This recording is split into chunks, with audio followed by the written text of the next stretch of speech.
A nostalgia tour or a chance to consolidate the peace in Northern Ireland?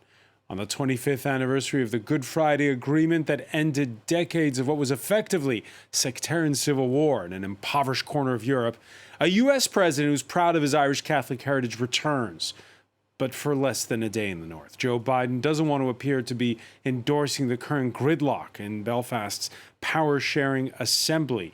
25 years on, peace is still a work in progress. We'll ask how much has changed since a truce brokered by Washington, London, Dublin, and Brussels, and what the next 25 years hold for the guarantors of the deal and, of course, the people of Northern Ireland. Will the new post-Brexit trade deal help or hurt the local economy? Will the Catholic-Protestant divide fade? More broadly, what will it take to bring down the so-called peace walls erected to prevent violence between rival communities? Today in the France 24 debate, we're looking at a historic deal and asking, does it need a new momentum? Joining us from Cambridge, economist Graham Gudgeon, former advisor to former Northern Irish First Minister David Trimble. Thanks for being with us. My pleasure. From Glenavi, that's west of Belfast, David Honeyford, member of the Northern Ireland Assembly, which is currently not sitting. You're from the Alliance Party. Thanks for joining us. Thank you for having me. Thank you. We welcome back Aoife Clemens, founder of the women's advocacy group 50/50 NI. How are you? Hi, thanks for having me. And with us here in the studio, John Linden, Executive Director of the Alliance for Middle East Peace, Dublin-born. How to build peace, something you work on every day. Thanks for joining us. Good to be with you. The France 24 debate, where you can join the conversation on Facebook and Twitter, hashtag F24debate. Thousands of lives saved, but the so-called troubles still resonate 25 years on. Let's begin with the France 24 report from Belfast. On Good Friday last week, residents from both sides of the divide stood at the gates separating their areas to celebrate the agreement, bringing an end to violence. One of the organisers was an ex-IRA prisoner. I spent 12 years in jail for being a member of the IRA. Today, I do tours, walking tours. We take steps forward and we take steps back. But if you look at the society from 25 years ago until now, we are in a far better place. This is the only park in Europe with a wall running through it. During the conflict, this area was known as the killing fields. Political violence is now at an all-time low. As a city councillor, Conor Maskey now helps residents from across the barrier, like this one, hoping that these walls can come down one day. I would love to say tomorrow, but it takes a dismantling of fear in people's minds for that to happen. This is more a psychological thing and an emotional thing than it is physical. Fiercely loyal to the British Crown, the Newtownards Road was never somewhere Catholics felt at ease. Loyalist paramilitary groups marked their territory. But their guns are now silent, and here too, progress is visible. This craft brewery hosts an informal meeting for Irish language students, among them this Protestant couple. I started learning Irish because it was something I felt I had missed out on growing up. Coming from a unionist background, we don't get the opportunity in our schooling system to learn Irish. The language school, Turas, is booming with 500 students. Before the agreement, it was unthinkable in this area. When Linda Irvine started it 10 years ago, she had death threats. Because I'm from this community and, I suppose in some ways I've stepped out of line. And people don't like that. And, the majority of people are fine. The majority of people are rational and reasonable. But there are people who feel very threatened by what I do. Irish language homework at the Maskey's family home. Corcra, meaning? Purple. Purple. On that side of the divide, learning Gaelic is the norm.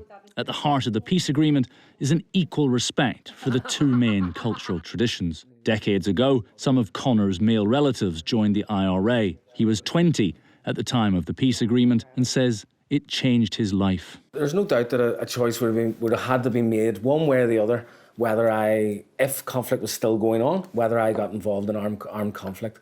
It's not natural to me, but I would have had to face that choice. To this day, I'm very, very thankful that that choice was removed. This is your granda and this is your papa, and they were in the police, weren't they? Natalie and Andrew were 10 when the peace accord was signed. Both of their parents were police officers, potential targets for the IRA until the clandestine group renounced violence and disarmed. I was very nervous about talking about what my dad did, and always just sort of said, he's a civil servant. I always remember is that we couldn't get straight into the car. You had to wait until Mummy or Daddy had checked the car. I suppose with my daddy being in the RUC, that meant there was a risk on his life. The Royal Ulster Constabulary was 93% Protestant. Police reform was also a key feature of the agreement. The new police service now has the support of the vast majority of people here.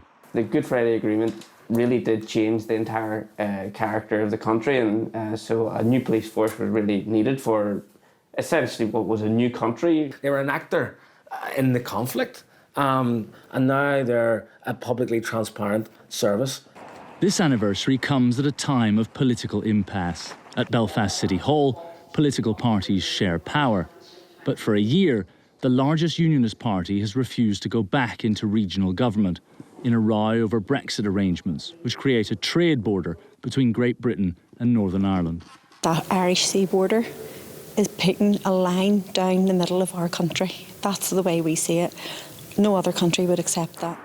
Recent surveys indicate that the vast majority of people in Northern Ireland want a return of the power-sharing government set up under the Good Friday Agreement.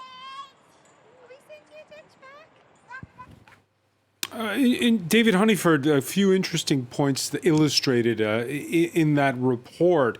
First off, police reform, one of the key elements inside of the Good Friday Agreement, and also this notion of equal respect for traditions on both sides.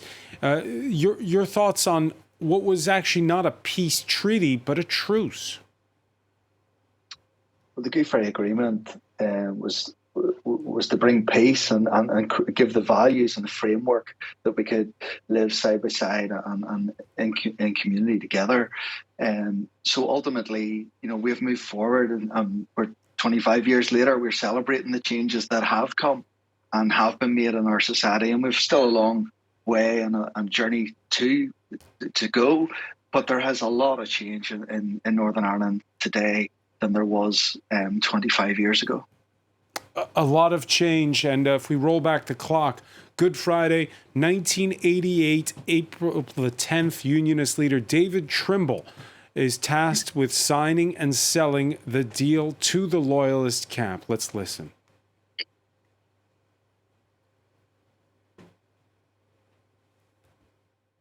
Whether it succeeds depends on our efforts in succeeding days, but the opportunity is there.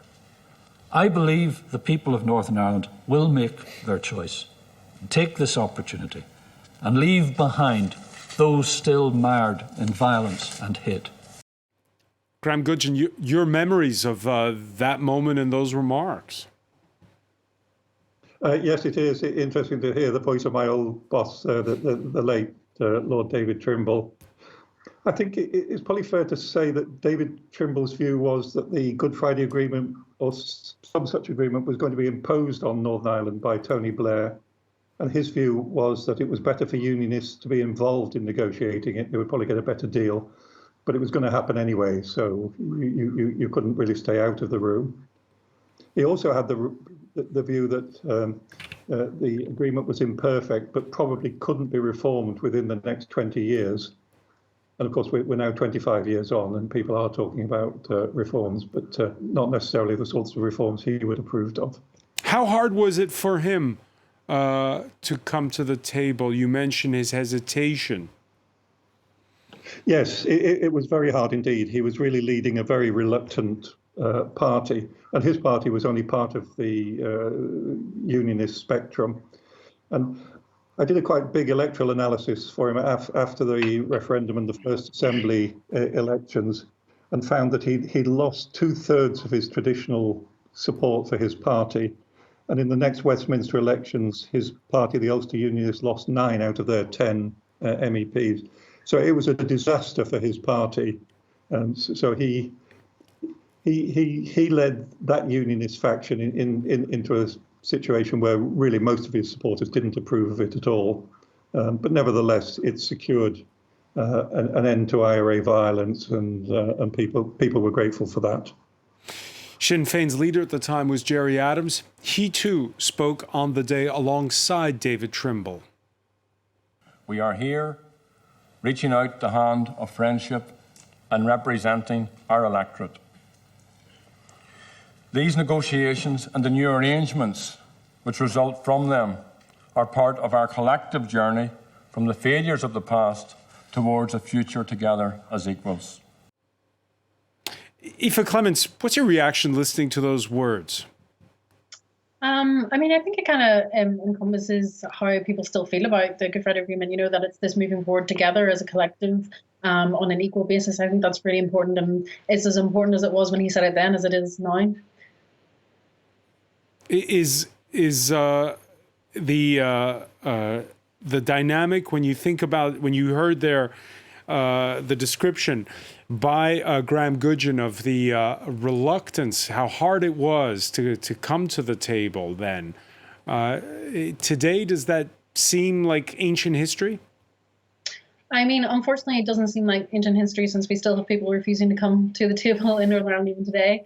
So it doesn't seem like ancient history, but yeah, because we still see it every day in our politics. Perhaps I could just add here, if I may, that sure. In the referendum, it was estimated that a bare half of Protestants in Northern Ireland supported the agreement. There was a majority, but it was very small. Whereas on the nationalist side, it was almost a Soviet style of majority, 95%.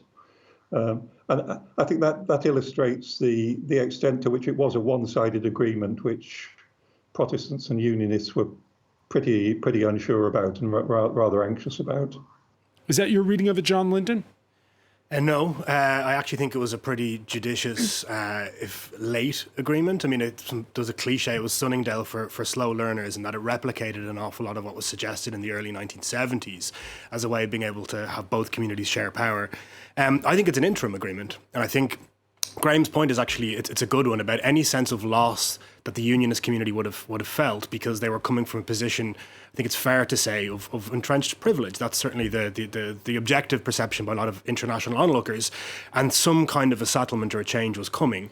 And I think the framework itself is pretty interim. It kicks into the long grass the key constitutional questions, but embeds this idea of parity of esteem, that both identities on the island have equal legitimacy. And I think that's a really healthy development for a society that's been tearing itself apart for centuries over those two different identities. Well, David Honeyford, here we are talking about Northern Ireland in terms of those two identities, loyalist and unionist, Protestant and Catholic. Your thoughts on that? Are we beyond that yet? We're not beyond it yet, but Northern Ireland has dramatically changed over the last 25 years. So Graham said there, the unionist parties were approximately 60% at the time, whereas now they're down to about 40%. So political unionism has shrunk, and we've seen a growth of the centre ground, which I'm from the Alliance Party, and we don't align ourselves with either unionist or nationalist, and our growth is there. So that non-aligned is about 20%. So we now have a situation where everybody is a minority in Northern Ireland, and we're asking for reform now, 25 years later, that we can't have one political ideology closing down the institutions and stopping government on the basis of taking a huff, basically. So yours is the neither nor party. When did you start making inroads? So we've had a steady base. So the party's 53 years old, but in the last from 2016-17, we have seen a real surge in growth. So we have gone from 7 MLAs in the 2017 election to last year now with 17, and that growth with opinion polls continues to grow. Once-in-a-lifetime history and hope rhyme, those words of the Irish poet Seamus Heaney, quoted by Bill Clinton and served up a lot this past week. Clinton visited Northern Ireland in 1995 and said them then. He said them again this past week. Here he is on a visit then to the Shankill Road. That's a loyalist stronghold of West Belfast. A quarter century later, the peace walls still stand, so do the murals celebrating paramilitary groups and their leaders. Aoife Clements, what's it like among younger people? I think among younger people, these identities still exist, but they're less all-encompassing in our identity. People, I've met people who come from Protestant backgrounds who are, believe in a united Ireland and vice versa. People from Catholic backgrounds that believe in the union. So I think, for the younger people, like these identities, they exist, but they don't completely define us in the way that maybe they did in the past, and that's probably from the privilege of growing up in peacetime. And you can see that, as our other guest said, from the rise of the middle ground there. In terms of the peace walls, it's interesting. How much are they a self-fulfilling prophecy? I suppose. The longer you keep them there, the longer you reinforce this idea that they need to be there. So are you suggesting that if you took them down tomorrow, it would be okay? I don't know if it would be okay. Maybe it is. I don't think that it would be time enough, but I think that we need to reflect on, when do we take them down and when do they start being the problem in themselves? John Linton, your remit is the Middle East, and there they have these barriers. Are they called peace walls, by the way? The ones I saw when I was in Jerusalem? It depends who you're talking to. The security barrier, the separation wall. Unfortunately, they're a feature of conflict. I think the really tragic part in Northern Ireland is that we have over 100 of them now, a quarter century after what was supposed to be a peace deal. But the problem... How do you bring them down? How do you take them down? I'm sitting here in Paris. I'm not living in Belfast. It's very easy to talk fast and loose about other people's security and safety, but my gut is that they could come down and there might be some problems in the immediate, but that the society itself is so much stronger now than it was. The support for extreme factions is so much more slight, and violence, whilst not gone entirely, has really been taken off the table as a tool of political sort of deal making or advancement. The problem goes further down though. We have 8%, I think, of children in Northern Ireland who are being educated together in integrated schools. So the logic of separation in communities, particularly in some key areas of Belfast, is like a lagging indicator because the schools are also separated. Why are the schools still segregated like this? My own view is, as great as a Good Friday Agreement was and is in being able to maintain the peace, it's very interim, and it crystallizes sectarian politics. It sort of says that we're going to have this equal power for both of these sort of permanent identities in Northern Ireland, each of which is changing. I think, as Aoife was saying, generationally there is a real shift, and it means that the most extreme actors, and it's a cliche, but Sinn Féin and DUP really prospered from the Good Friday Agreement despite not being its architects, that they're catering for a certain segment of each community, whereas actually you've got David on from the Alliance Party. They're the fastest growing party in Northern Ireland. They're a non-sectarian party. They represent a really different idea of citizenship, identity based upon your identity as a Northern Ireland citizen. And my own view is there's not going to be a fundamental change in the constitutional settlement very soon. So that idea of citizenship is so important. But what you're saying is actually quite pessimistic. You're saying that it's like Lebanon, where no matter how much the middle ground gains, the hardliners will always band together when push comes to shove to keep the status quo. For now, the Lebanese constitutional arrangement has been in place for a very long time. I don't think the Good Friday Agreement is permanent. My own view. I don't think its architects designed it to be permanent either. And I think that there will be a change. It's already happening demographically. Now, I don't know what the destination will be, but the fact that violence has been taken off the table means that citizens are able to form these different constituencies. And I do think you're seeing that emerge. The fastest growing party is the Alliance Party. The fastest growing identity is neither Catholic nor Protestant. And I think there's actually a lot of issues around socioeconomic injustice that really can unite both communities. Northern Ireland is the poorest part of Great Britain. And I think that's something that smart politicians can engage with and try and pull out the sectarian aspect and really try and serve citizens. Stormont's been suspended for 40% of its existence. that's not a very good data point for a healthy political settlement. It's so much better than what came before it, but I think people in Northern Ireland can also be more ambitious for something else to be built over time as well.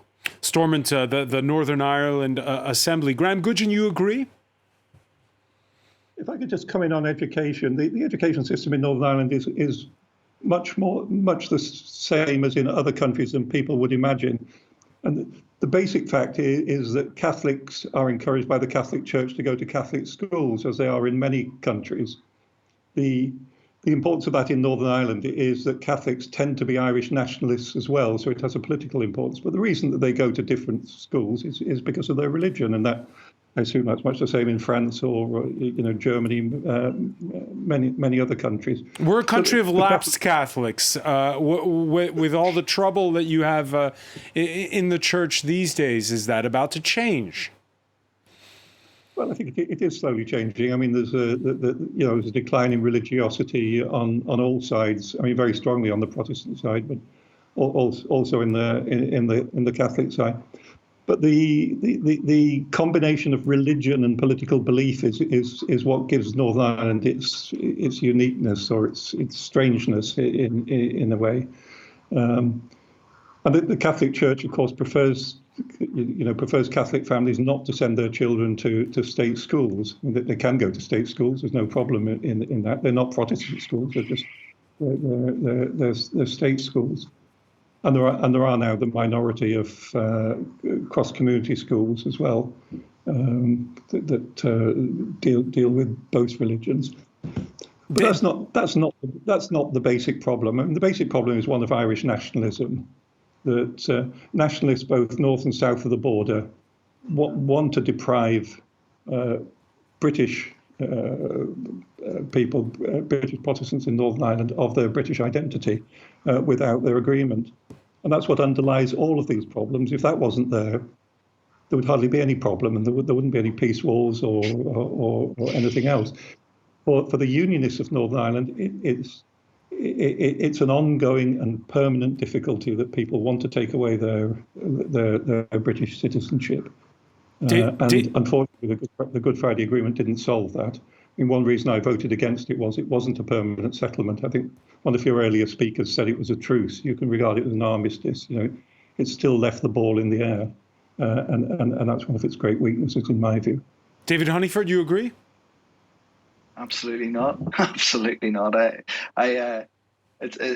Political unionism lives in a little bubble that they believe everybody else is at fault, and that is just unbelievable, really. To be honest, we need to look at changing from now. With 25 years later, and we need to look at integrating our children into the same schools. So we brought policy through last year to emphasise that. So it's 8% currently of Catholics and Protestants that work and go to school together.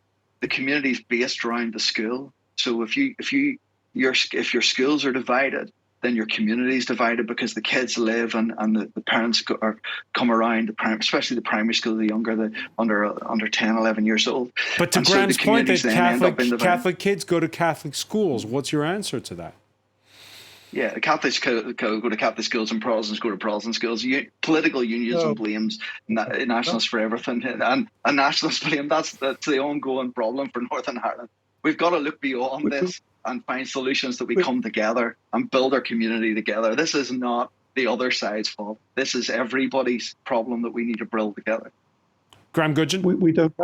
We don't have Protestant schools in Northern Ireland. We have state schools, which are non-denominational. And if large numbers of Catholics went to them, then there'd be mixed schools.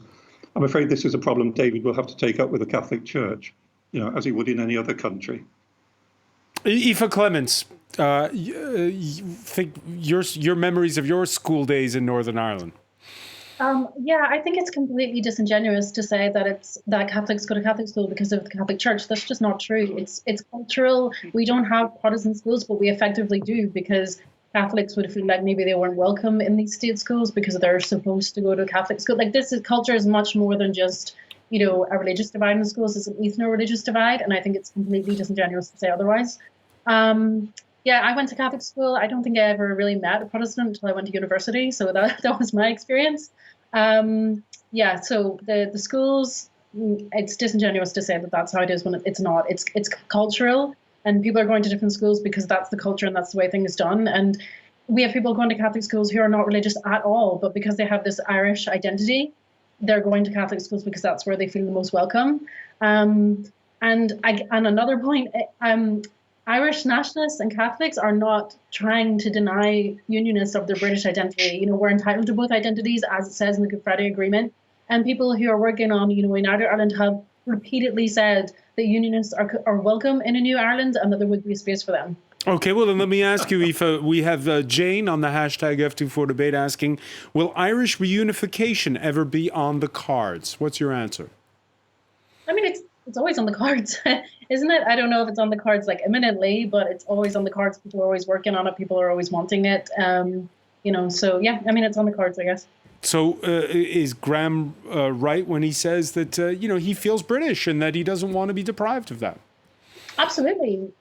You can feel British, you can feel Irish, you can feel both at the same time. Your arguments can be ideological, they can be economic. Everybody's entitled to their own opinion, and there are people out there that want to unite Ireland. There are people that don't. And like when the time comes, we'll just see what people want.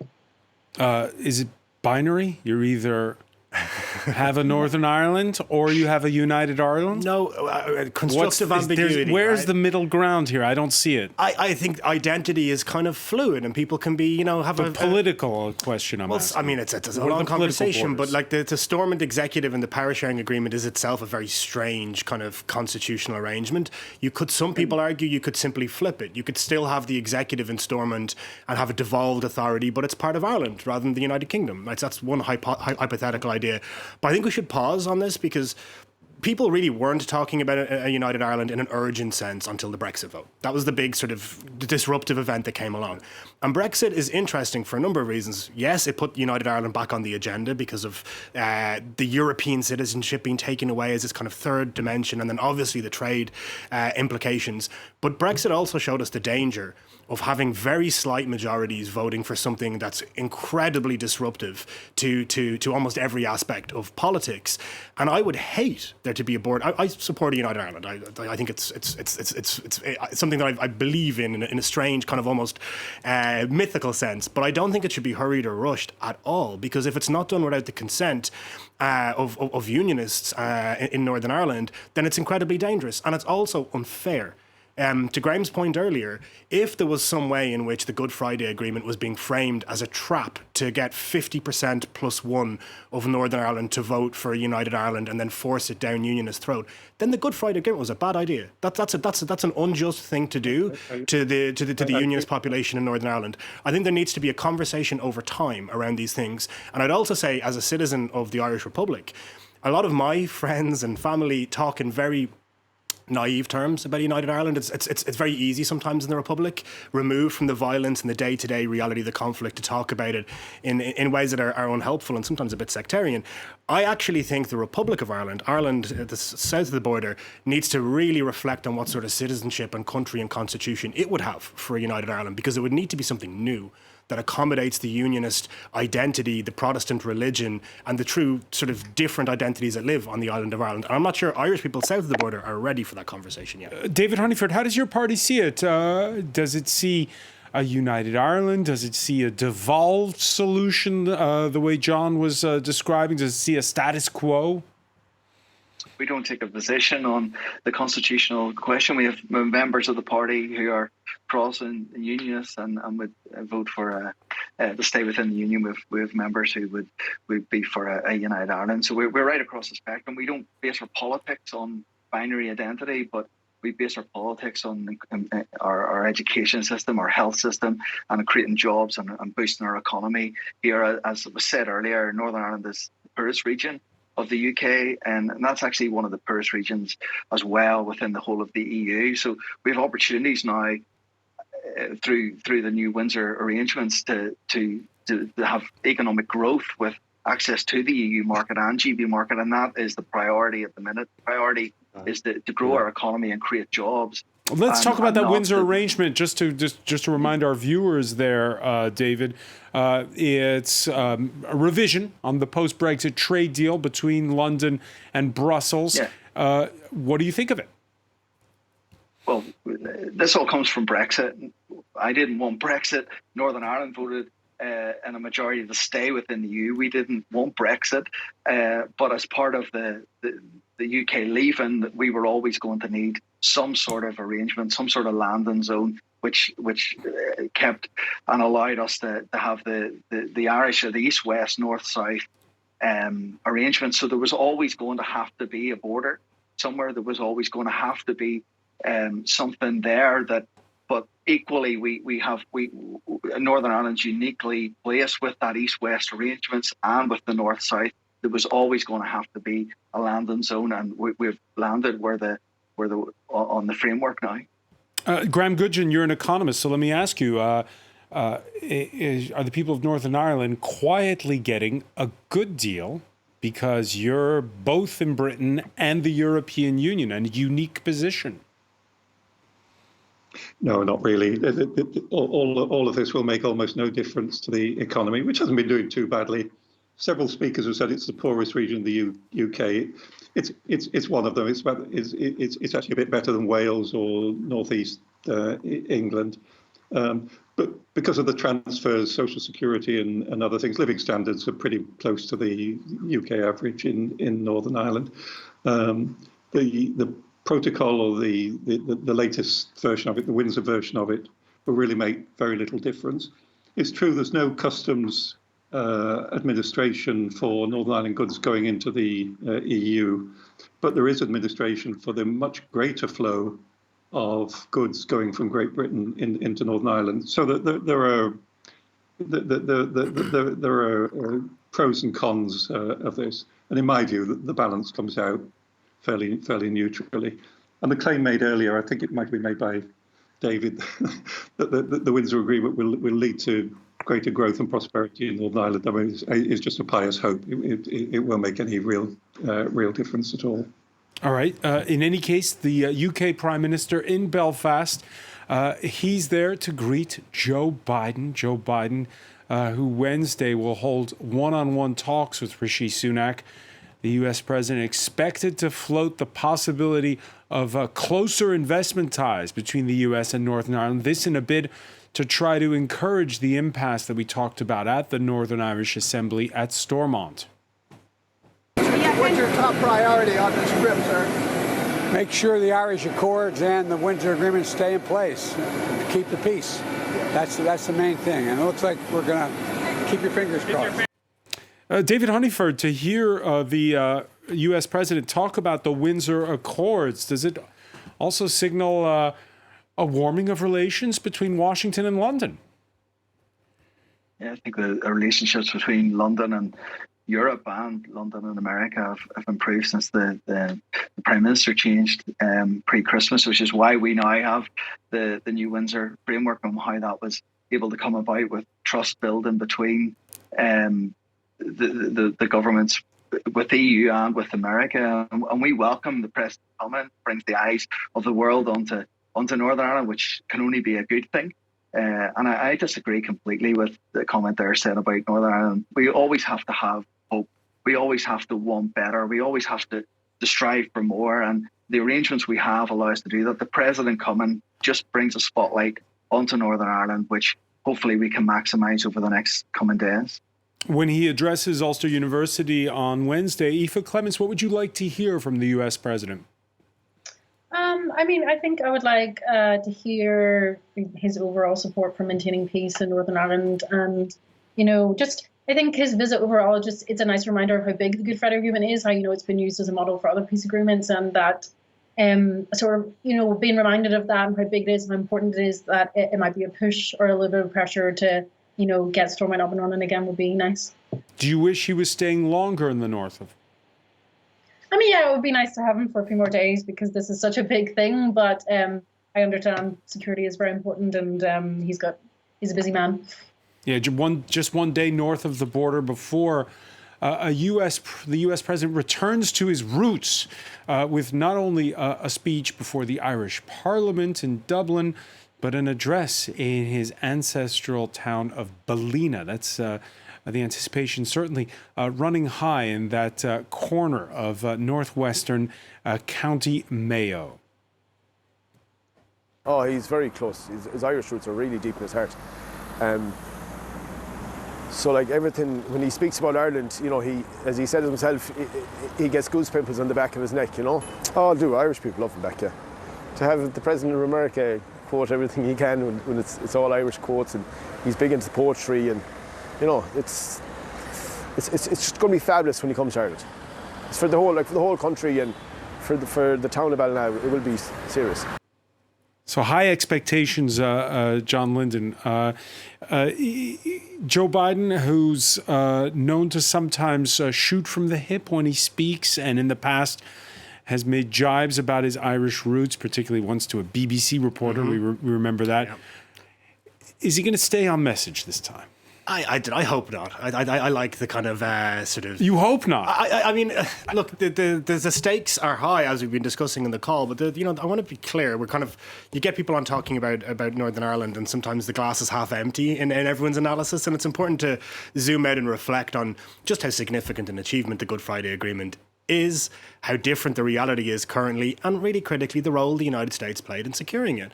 I mean, in my role working in the Middle East, I mean, we wish we had US engagement in the same level, at the same depth, the same degree of taking risks that we saw in the 1990s to make the Good Friday Agreement a reality in the Middle East. And I actually say more broadly, I mean, I think what's going on in Ukraine is obviously incredible US leadership, but there is a real role for the US. They sent the same George Mitchell, who brokered the Good Friday Agreement, the former Senate Majority Leader, to the Middle East, and it didn't work, by the way. That wasn't George's fault. And it's interesting, I sat down with George Mitchell, who's unwell at the moment, actually, and I hope he's better as soon as possible, but in Queen's University a couple of years ago, and we talked about him being offered the job by Bill Clinton, and he just resigned, stood down from the Senate as a Senate Majority Leader, looking forward to retirement, and he had to be persuaded to take it to a degree, and he ended up investing so much time in it. But he said that one of the reasons he did it was a sense of ripeness from the investment, number one, in civil society in the years before the Good Friday Agreement, really building these kind of institutions that created the political space and the ideas for the agreement, and number two, the direct investment of the president's time. That because he knew the president was going to be personally involved and engaged and was going to back him up, essentially, that this was a worthwhile endeavor. Now, critics might say he didn't have both of those two things in Israel-Palestine. And I think it was Barack Obama who sent him there and didn't invest as much in it? Well, some people argue that the Secretary of State at the time as well may have, Secretary Clinton, who's hosting this big event on Friday at Queen's, and I don't want to criticise in any way, but that there might have been some competition between Senator Mitchell and Hillary Clinton. But in any case, the civil society point is really interesting, right? So the idea in the Good Friday Agreement is something called parity of esteem. And it was created by civil society. Like it came up through the Oakdale Commission and these kind of groups of NGOs and civil society leaders who were way ahead of where the politicians were, and created the space and began the debate and went into these communities to build consent for these ideas. And the politicians were the lagging indicator. I mean, just to be very clear about this, they're the ones doing the victory laps right now, and I understand, and that makes an awful lot of sense. But they're the last piece of the puzzle to fall into place. They took big risks, and I want to laud them for that. But really, they were being pushed and pulled along by society, by a community that was shifting in the 1990s. And I think, and again, you've got David on from the Alliance Party, there's a representation there of the next generation, I think, of that same approach, where the Alliance Party, and David could speak about it with more depth than I can, but in a way it's kind of the evolution of those civil society organisations. Yes, it existed before the Good Friday Agreement, but it's unrecognisable now in the way that it has grown in that time. And when I meet Alliance Party activists, a lot of them are alumni and leaders from these civil society organisations who are now graduating into genuine political leadership in Northern Ireland. So that's a changing of the guard. David Honeyford, you heard earlier John Linden mention how there's the perception of Northern Ireland from people from the Republic and the reality. Is it the same with U.S. presidents and more generally with the United States, the way they see Ireland? Is it an advantage, or is it a handicap having a U.S. president come who identifies so closely as Irish, and in this case, his roots are from one side, Catholic? It's always a benefit to have an American president focus the world's attention on Northern Ireland. Well, that was the same with President Clinton or Obama.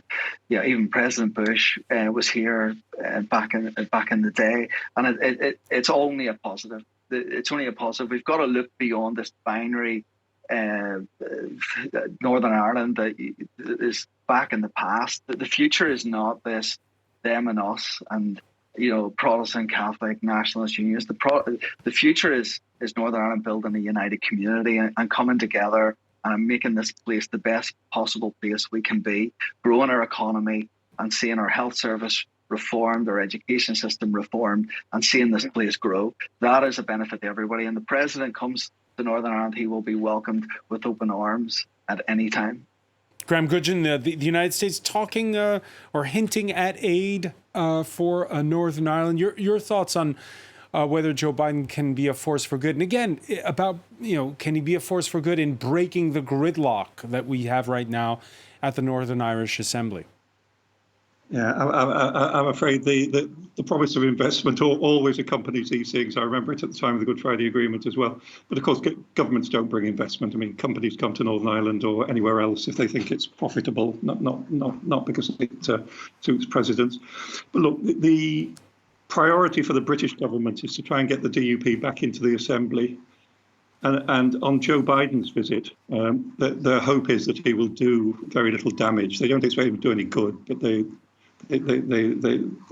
hope there won't be too much damage, and they're very pleased that he'll only be there for the shortest possible time in which he can do that damage. So, what kind of damage? Well, if he starts interfering in Northern Ireland politics and tries to put pressure on the DUP or criticise the DUP in any way, it will only cause a backlash. It will just make the job more difficult for the British government, which is playing a softly game. They do want the DUP back into the Assembly, but they're not putting too much pressure or criticism. And Joe Biden could very easily upset that apple cart. Because, as you said, because of his Irish identity and his Catholicism, which, by the way, is a choice. I mean, on his paternal side, his background is English and French. His middle name is French, and he's chosen his maternal side for whatever political reasons suit him in the US. But that's all very unhelpful in Northern Ireland. So he's come to Northern Ireland for his own purposes. He won't do any good, but we hope he won't do much harm. Aoife Clements, you agree that Joe Robitaille Biden has to stick to script?